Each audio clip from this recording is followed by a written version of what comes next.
সবাইকে আমার চ্যানেলে স্বাগতম। এটি দেখতে পাচ্ছেন আপনারা ঢাকা শহরের একটি ছাদ বাগান।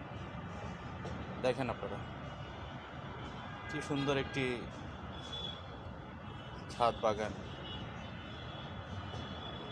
টমেটো দেখা যাচ্ছে, জাংলিয়া করে টমেটো চাষ করা হয়েছে।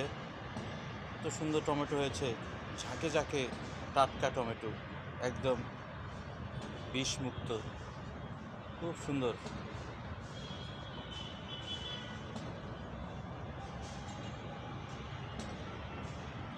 এই যে এখানেও আছে, দেখেন।